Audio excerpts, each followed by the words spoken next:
Hello, everybody, and welcome back to my YouTube channel. My name is Codemaster7000, and today I'm presenting to you Chess Game Review number 2. Now, a note to all of my viewers, I'm very sorry for not uploading for the past couple of weeks.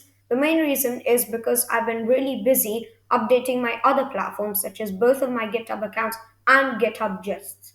Luckily for you, there are some amazing coding projects out there in various languages for you to use as learning tools or just for inspiration for your own projects.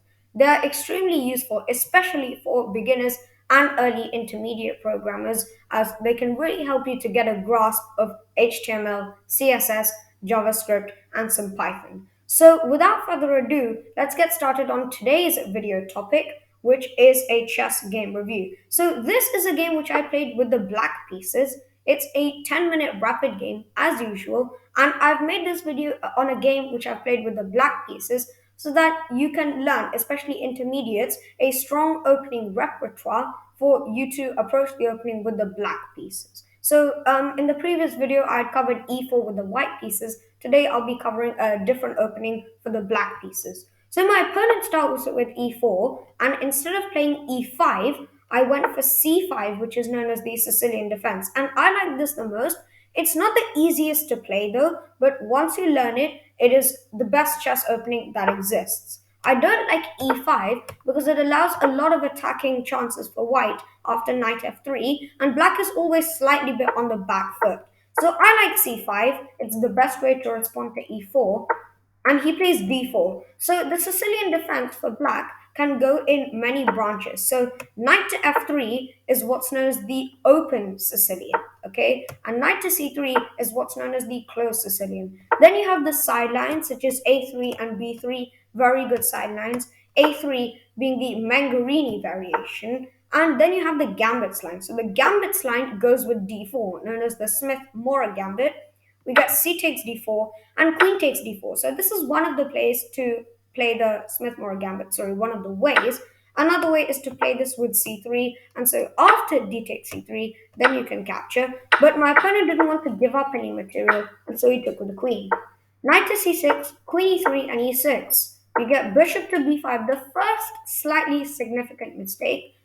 We get queen a5 check, knight to c3, bishop to b4, bishop to c4, knight g2 e7, bishop d2, and castles. So these are all just typical developing moves. By the way, just instant replay, queen a5 check sadly doesn't win a piece. In some situations it does, but there is knight c3 holding on. So queen a5 check didn't win a piece, I didn't blunder there. Knight to b5, which is a massive mistake because of d5. You notice that white is completely lost in this position. I trade bishops, which is not ideal, and then I trade queen. So now it is back to equality. There was no need to trade those pieces. Those were my only hopes for attack, but I'm not a GM, so I can't always provide the best moves in a game situation. We get a6 and knight to c7. So knight to c7 is a horrible blunder. Why? Because of these two moves, rook b8 and rook a7. It is far better to jump in the knight to d6, where it pressures a lot of squares in black's position, a lot of these soft pawns. But instead he goes to c7, and why is it bad? This knight is now trapped. You notice that there's now no backwards escape for the knight. The knight is now basically locked in this cage. So we get rook b8, b5 in between move, bishop b7, rook d8 defending the pawn, and rook c8. And now the knight is completely trapped. So black is up a piece. Black has emerged out of the opening up a piece, which is why I love the Sicilian defense. a4, we obviously exchange pawns, and then f5. So f5 is fighting for the center, looking to activate the knight. g4, knight h6, and we win another pawn. And we win a second pawn, and we win a third pawn. So now black is completely winning, up 5 points of material. We obviously exchange knights, and now we have an endgame where we both have two rooks, but I am simply up a piece and up two pawns. Bishop c6, bishop takes c6, rook takes c6, and rook to h5. We get knight to f4, rook to h4, and knight to g6, attacking the rook. Here we get rook h3, rook dc8, c3, d5, king c2, and e5. So look, I'm just trying to march my pawns up the board. We then get rook takes d5, which is a bit of a mistake because of knight to f4, forking both of the rooks, and here my opponent resigned.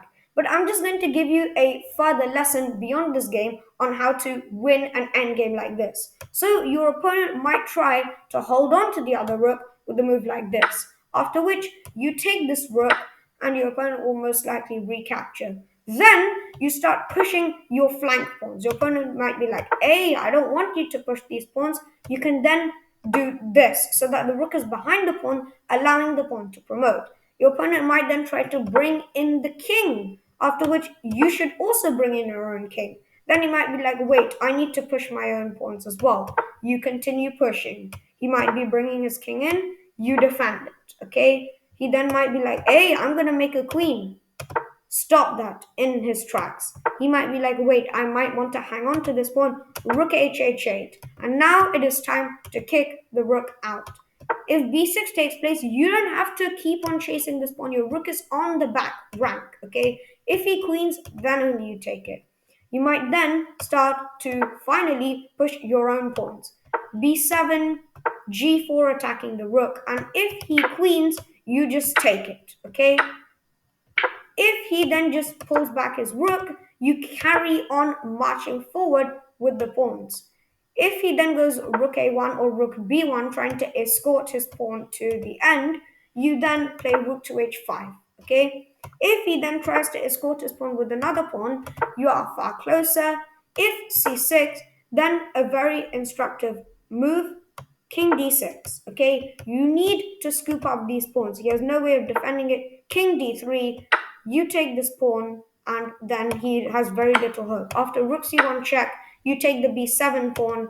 He's going to be forced to stand here. You just push your pawns. If he gives some checks, that is all okay. You just march forward. He will eventually run out of checks, after which rook g1, h2, rook a1, and then you queen. He takes, and then you take the rook with queen, and you can obviously win this position. You can do a ladder checkmate with two rooks and a queen. Winning this position is not the hardest thing ever. So that is how you would win an endgame when you're up, say, a piece and two pawns. I figured out that that ending to the game is instructive because this video is a little bit more instructive than the previous one. The previous one was just chaos everywhere. I'm trying to combine a little bit of teaching you openings and middle games and end games as well as entertainment. So some of the games will be just pure chaos. You can just laugh at those mistakes. Other games will be a little bit more instructive because ultimately the fundamental truth of chess, we all want to get better. That is true. We all want to get better. Thank you very much for watching.